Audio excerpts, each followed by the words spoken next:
everybody, and welcome to the 6th week of the semester. I can't believe how quickly the semester has gone by. In this very quick update on what's on my mind, I want to bring you up to date on a number of important college initiatives that are in full swing. But before we do that, I also want to remind us that this is the end of Black History Month. And so before February 2019 sneaks away from us, I do encourage you to find a moment to reflect on an aspect of Black history that's meaningful for you, that would challenge you, that would encourage you to learn something new and different. Today we had a great lunch, and I want to put a shout out to Professor Sonia Woodard, who organized the event, as well as to Iris Love, who served as our Masters of Ceremony. And if you missed it, she can sing Aretha Franklin in a beautiful way. She was there for 9 long years. I thought he was my man, but she soon found out that she was just making a change. There are 4 initiatives I'd like to provide a brief update for you. Starting off with our Higher Learning Commission Assurance Report, which I think you all know is due in June of 2019. Under the leadership of Dr. Doug Berry and Professor Michelle Carter, the team has crafted the drafts of Criteria 1 and Criteria 2.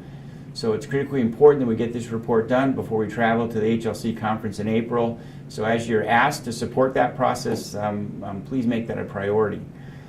Secondly, under the leadership of Dr. Stephanie Bjork, Professor Lila Pallas, and Dr. Ann Suzuki, the Equity Now team continues to work. We've identified a cohort of roughly 1,300 students, part-time enrolled, tested into DevEd, who are typically at the most risk of creating a greater equity gap, and they're doing some great work to figure out what our next steps of intervention will be to, again, make that commitment that there will be no equity gap at Paradise Valley Community College. Thirdly, as you know, we're in the second year of our Guided Pathways journey, and this semester you're going to see updates around progress we're making around academic advising.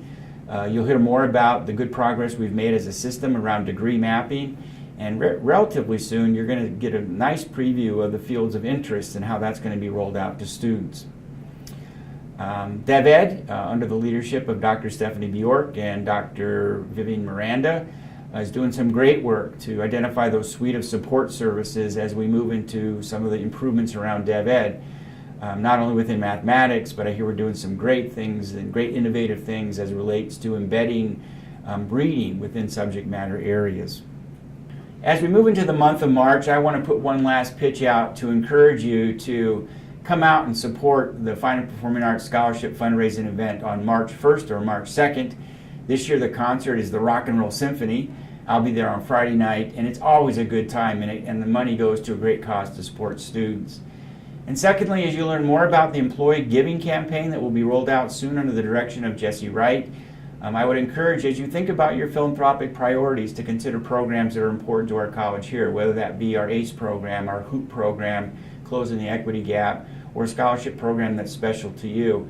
When that call comes around, take a few moments and think deeply about supporting that. So as we inch closer to midterms, I want to remind all of us that when we started in August, our theme this year was leading and learning with unwavering commitment. And as I've expressed the good work we're doing on these major initiatives and the good work I see happening every day in the classroom and in KSC, is I want to challenge us to keep that energy going as we move forward to completing this semester. We know it's that extra effort that's going to make a difference in students' lives. Thank you. Precious Lord, take my